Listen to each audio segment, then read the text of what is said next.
Yes, most holy Sinini and Anini, even the spirit that moves upon the water, we thank you for your sacrifices. We thank you for just your law. Even that law and the ordinances and all the things that you put before us, even that law, even those things that we agreed to, that David, even when the Ark of the Covenant was stolen, David himself began, when he got it back, he began to dance his clothes off for the joy of the law, the thing that was written by your own finger, the laws that we have even this day, they still stand. And we thank you that you're going to get us to the point where we do those things that are contained in that law, and we shall be holy before you forever, even before you forever. And we thank you for all things.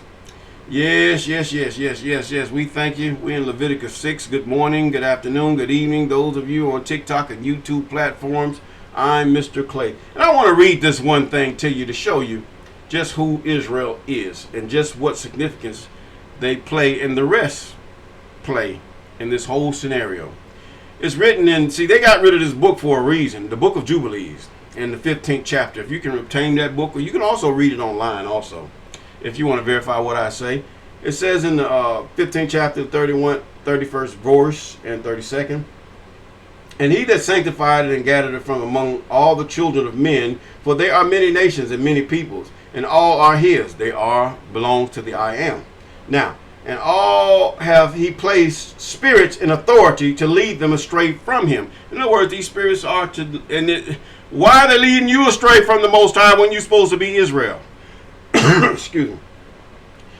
But over Israel he did not appoint any angel or spirit, for he alone is their ruler, and he will preserve them and require them at the hand of his angels and his spirits, and at the hand of all powers, in order that he might preserve them and bless them, that they may be his and he may be theirs from henceforth forever.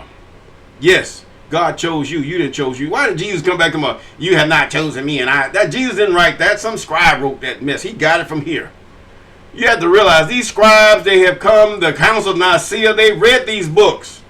They've taken things and put them and mixed them and mashed them and all these things.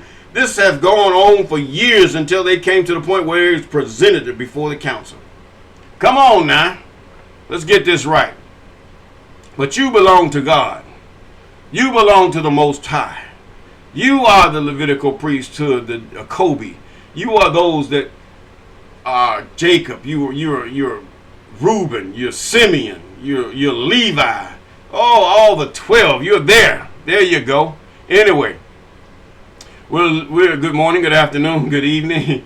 Those are on YouTube and TikTok platforms. I'm in Leviticus 6. I'm Mr. Clay. Now, we're in Leviticus chapter 1. And the I am spake unto Moses, saying, if a soul sin and commit a trespass against the I am, and lie unto his neighbor in that which was delivered unto him to keep, or in fellowship, or in a thing taken away by violence, or have deceived his neighbor, or have found that which was lost and lieth concerning it, and sweareth falsely, in any of all these things that man doeth, sinning therein. In other words, you just bore false witness. You stole, you lied, you embezzled, you deceived.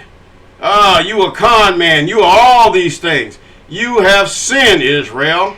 I'm not talking to the heathen. They're going to do that anyway. They got devils, fallen angels over them. Now, that will deceive them and to lead them away from the Most High. And it shall be because he hath sinned and is guilty, that he shall restore that which he took violently away, or the thing which he had deceitfully gotten, or that which was delivered unto him to keep, or lost thing which he found. In other words, you're going to return that stuff because of your faith and because of who you are in the Most High, or you're going to suffer for it. See, right now we don't have the sacrifice. The heathen has taken that away. Many of us has followed the spirits. We have followed after other nations. We have followed their way. This is what God was talking about when he said you followed after other nations. Now, in verse 5, or all about which he has sworn falsely, even restored in the principle, and shall add a fifth part more thereunto, and give it to him to whom it appertaineth, in the day of his trespass offering. Now, before you offer unto the Most High, before you go saying, forgive me, I did it, or whatever, look what you did. You lied. In whatever capacity you lied, You had a business. You told those people, oh, you get this, I'm going to make you a millionaire. But you lied. You will restore that. This is what God is talking about. Yes, that's what he's talking about. And when you have restored that and you've done that which is right before the Most High, then you can offer your prayer. You can ask for your prayer forgiveness. Or you can offer that trespass offering when the Most High restores all these things back to Israel. And he shall bring his trespass offering unto the I am, a ram without blemish, out of the flock without estimation, for a trespass offering unto the priest.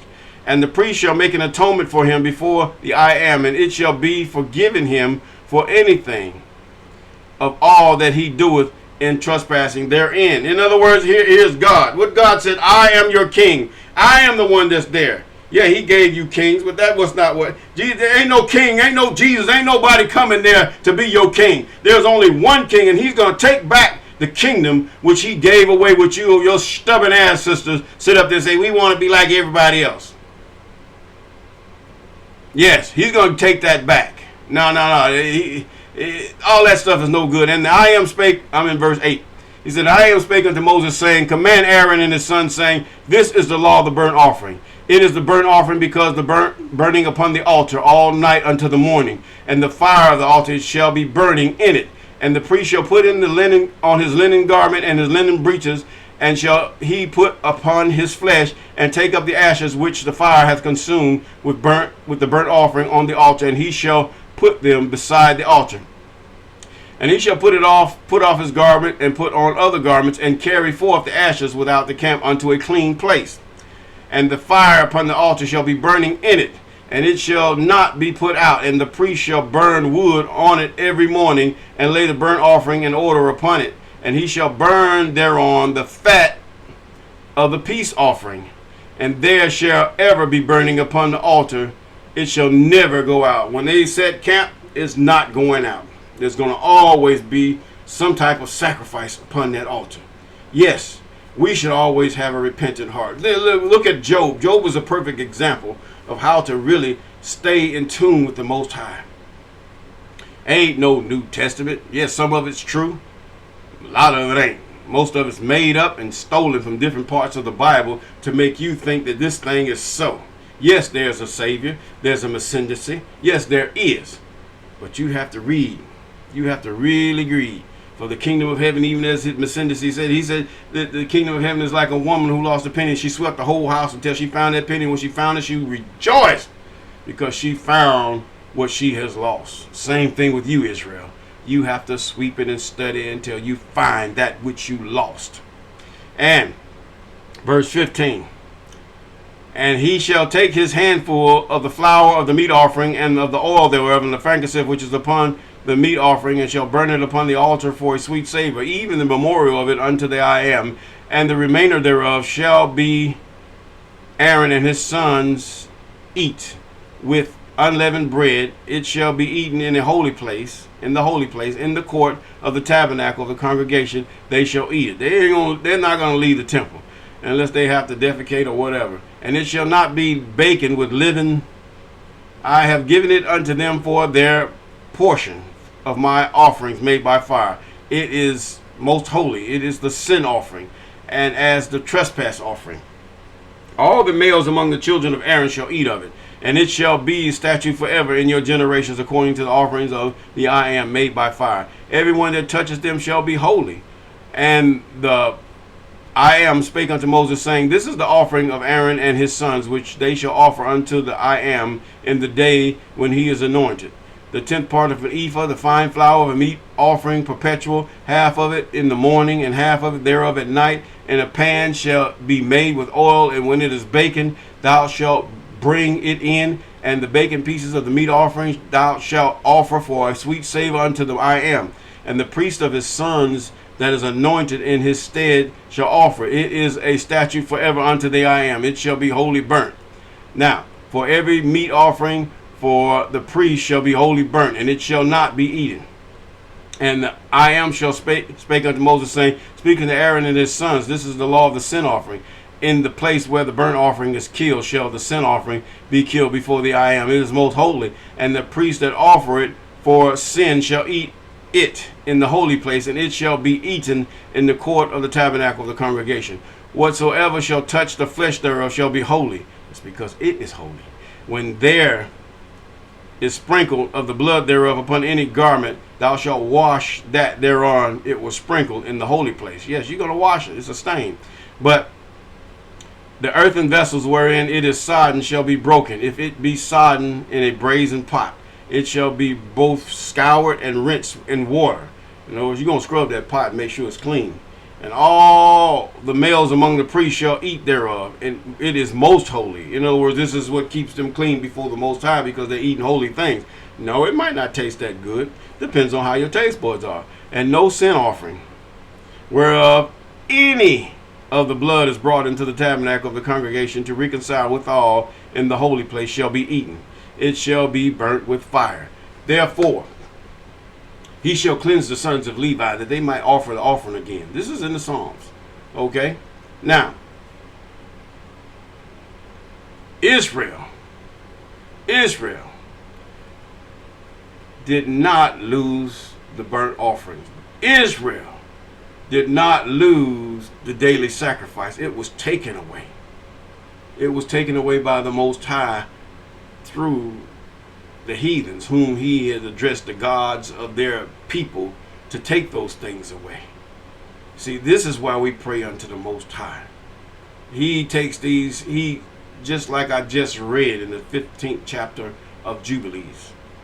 God have chose Israel. He have chose the Israelite. He chose the Bantu, even those that came out of the loins of Jacob, even a Kobe. He chose you that you might bring forth righteousness, that you might bring forth example before the world, and that you might not follow the world. But many of you follow it, and you curse God, and you called him different, all kinds of names, and you said different things that you don't even know what you're talking about. These spirits are real. They're in the craft. They're in witchcraft. They're in seances. They're in all these things. They do these things to try to lead you away from the Most High, even lead these nations away from him. And many of you don't read. My people are destroyed for lack of knowledge. You don't read. Keep reading. He even preserved his word through these heathen. Yes, but you're going to have to work for it. You're going to have to search for it. And you're going to have to adhere to it. Yes, those sacrifices are going to come back. They're coming back. I'm getting the tongue twister here. They're coming back. They're coming back. But the fact is, are you coming back? Your ancestors screwed it all up. Let's put it that way. They screwed it all up. It's a big mess. These books are a big mess. But you're going to have to make sense of it. Study. Yeah, the heathen had messed it up to confuse you. This was all by design. They don't know what they're doing. They're just as dumb as water. But the fact is, God did that for you, that you might search him out. That you might chase him. That you might know and cleave to him like never before, even if it means your own life.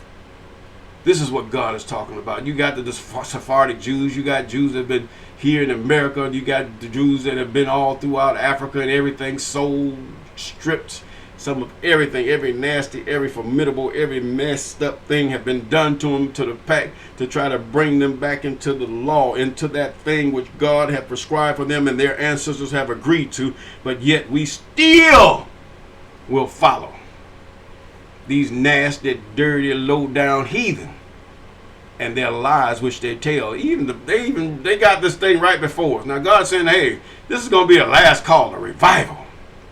Last call. Are you going to heed to it, or are you going to sit up there and sit back in your sin and your little Christianity and your whatever Hinduism or whatever? Are you going to follow these nations for things that are not even, that were prescribed to lead these people away from God? And you too, if you follow it, Israel, let's get it together. And with that, we're going to say peace.